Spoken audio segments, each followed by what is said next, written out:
Prey, or Prey 2 if you want to get serious about this, has been a long time coming. Originally shown off way back in 2012 by Bethesda, it soon all went very quiet on that front and it was pretty obvious something was wrong. Like when you're at the doctor's and everyone starts to shuffle around you uncomfortably. When that happens, it's probably going to be bad news. This turned out to be the case as information came down from the news canon that this version of the series has been cancelled. It was dead. No more. Obliterated. Deleted. It was a sad day for all, and the mourning process was undoubtedly going to be a long one. But then Bethesda fired back. Revealing that Prey had dropped the number from its title and was now just coming back as Prey, it was also keen to reveal that the game was being developed by Arcane Studios, the brains behind the critically acclaimed Dishonored. This all seemed like a very smart idea, and now that I've been allowed to play it for a while, I can tell you that it actually was a smart idea, because Prey could be very good indeed.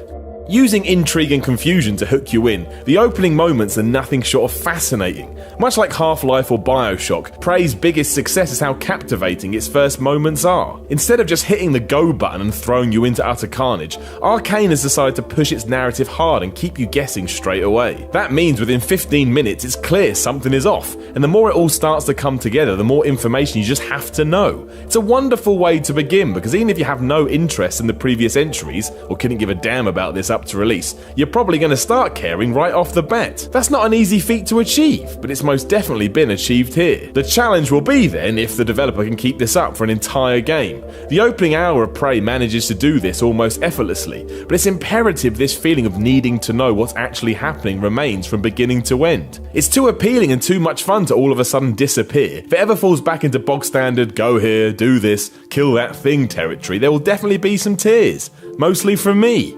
I don't like crying, I'm a grown adult. Thankfully, the structure around all this works too. Almost falling into narrative FPS territory, which is definitely a genre and not something I just made up, Prey operates like a first-person shooter, only with tons of extras thrown in for good measure. So, your first weapon, for example, is a wrench that you can use to smash stuff with, or better yet, clonk things over the head. The weaponry naturally builds as you progress, so a shotgun was soon on the cards, and there's also the bizarre glue cannon, spelt Gloo. Part weapon, part building tool, part hazard defense device, it seems as if Arcane has deliberately left this open to interpretation. Throughout my time with Prey, I managed to use it to freeze enemies, build a bridge, and take away any danger posed by some exposed chemicals, and I'm pretty sure that's just the start of what you'll be able to do with it. Being creative and thinking outside the box seems to be key here, and that's most certainly the case for the game's foundations as a whole. While you may be asked to find an access card to get through a certain door, that's not your only option. Searching your surroundings and trying to come up with an alternate path is encouraged,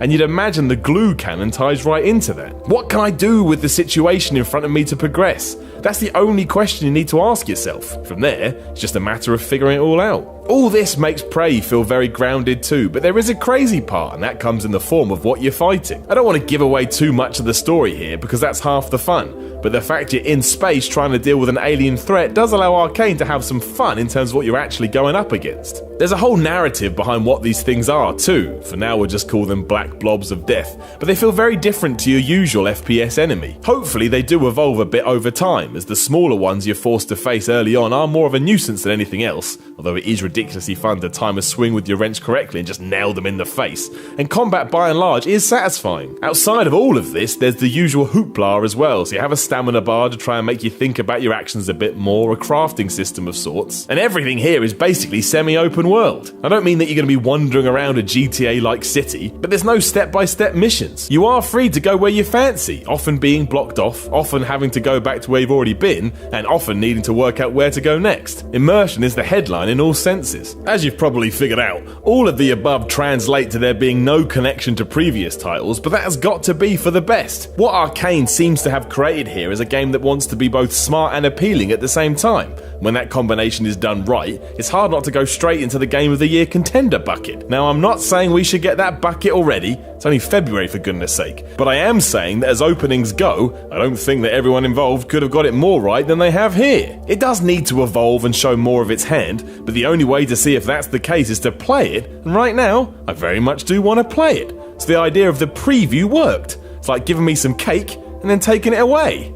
Now I just want more damn cake. Ultimately then, Prey is shaping up to be one of the more surprising games of the year. Unless you were already excited about it, but then it's right on course to make your dreams come true. It doesn't feel like your usual crop of releases, and that's a damn good thing. Variety is the spice of life, and I have a good feeling this will stand on its own 2 feet come May. Let's hope I'm right, for your sake and mine.